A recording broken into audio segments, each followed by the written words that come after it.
मेरा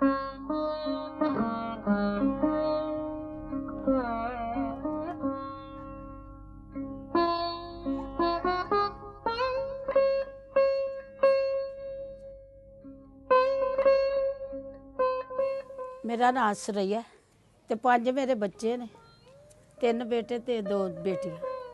ते ए मेरे बच्चे दे 5 बच्चे ने, अगों 3 पढ़न गए ने ते 2 ने जुड़वा होए ने। ਇਹ ਜਦੋਂ जुड़वा होए ने ना, ਇਹਨਾਂ ਦੀ ਅੰਮੀ ठीक नहीं सी ਰਹਿੰਦੀ ਤੇ जुड़वा ਹੋਏ ਨੇ ਤੇ ਵੱਡੇ ਆਪਰੇਸ਼ਨ ਨਾਲ ਹੋਏ ਨੇ। ਤੇ ਹੁਣ ਉਹ ਮਤਲਬ ਜਦੋਂ ਛਿਲਾ ਨਹਾਤੀ ਫਿਰ ਉਹ ਮਿਹਨਤਾਂ ਕਰਨ ਲੱਗ ਪਈ ਤੇ ਫਿਰ ਮੈਂ ਹੀ ਪਾਲੇ ਨੇ। ਇਹ ਛੋਟਾ ਸੀ ਤੇ ਬੁਖਾਰ ਇਹਨੂੰ ਹੋਇਆ ਹੈਗਾ ਸੀ 5 ਮਹੀਨਿਆਂ ਦਾ। ਬੁਖਾਰ ਹੋਇਆ ਤੇ ਮੈਂ ਨਾ ਇਹਨੂੰ ਟੀਕਾ ਲਗਵਾ ਦਿੱਤਾ ਬੁਖਾਰ 'ਚ ਤੇ ਉਸੇ ਵੇਲੇ ਮੈਂ ਰਾਤ ਦਵਾਈ ਦੂਈ ਦਿੱਤੀ, ਸੋ ਗਿਆ। ਸੁੱਤਾ ਤੇ ਸਵੇਰੇ ਉੱਠ ਕੇ ਫਿਰ ਦਵਾਈ ਦੇਣੀ ਸੀ ਤੇ ਉਹ ਜਦੋਂ ਮੈਂ ਇਹਨੂੰ ਖਿਲਾਰਨ ਲੱਗੀ ਤੇ ਡਿੱਗ ਪਿਆ।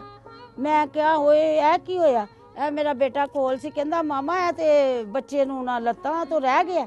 ਮੈਂ ਫਿਰ ਭੱਜੀ ਗਈ, ਡਾਕਟਰਾਂ ਤੇ ਭੱਜੀ ਗਈ, ਹਸਪਤਾਲ ਭੱਜੀ ਗਈ, ਉੱਥੇ ਇਛਰੇ ਗਈ, ਉੱਥੇ ਫਾਟਕ ਤੇ ਗਈ।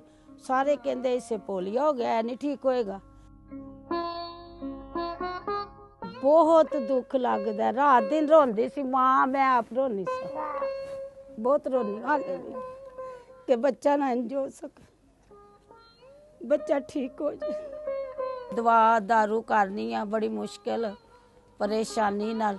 ਤੇ ਥੋੜਾ ਜਿਹਾ ਇਹ ਸ਼ੁਰੂ ਹੋਇਆ 8 ਦਿਨ ਦਾ ਇਹਨਾਂ ਨੂੰ ਸ਼ਰਬਤ ਦੇ ਰਿਹਾ, ਟੀਕੇ ਲਗਵਾ ਰਹੀ ਆ ਤੇ ਦਵਾ ਦਾਰੂ ਕਰ ਰਹੇ ਆ ਤੇ ਥੋੜਾ ਥੋੜਾ ਤਾਕਤ ਚ ਹੋ ਰਿਹਾ। ਮਾਵਾਂ ਜਿਹੜੀਆਂ ਲਗਰਜੀ ਨਾ ਕਰਨ, ਜਿਸ ਤਰ੍ਹਾਂ ਅਸੀਂ ਕੀਤੀ ਉਸ ਤਰ੍ਹਾਂ ਕੋਈ ਹੋਰ ਨਾ ਕਰੇ। ਮੈਂ ਸਾਰੀ ਦੁਨੀਆ ਨੂੰ ਇਹ ਦਰਖਾਸਤ ਕਰ ਰਹੀ ਹਾਂ ਕਿ ਬੱਚਿਆਂ ਦੀ ਹਿਫਾਜ਼ਤ ਕਰੋ, ਬੱਚਿਆਂ ਨੂੰ ਟੀਕੇ ਲਗਵਾਓ, ਬੱਚਿਆਂ ਨੂੰ ਪੋਲੀਓ ਦੇ ਕਤਰੇ ਪਿਲਾਵੋ ਤਾਂ ਕਿ ਉਮਰ ਭਰ ਕੀ ਮਜ਼ਦੂਰੀ ਤੋਂ ਬਚਣਗੇ, ਤਾਂ ਕਿ ਮਾਂ ਪਿਓ ਨੂੰ ਸੀਸਾ ਦੇਣ, ਦੁਆਵਾਂ ਦੇਣ ਕਿ ਸਾਡੇ ਮਾਂ ਪਿਓ ਨੇ ਖਿਦਮਤ ਕੀਤੀ ਹੈ।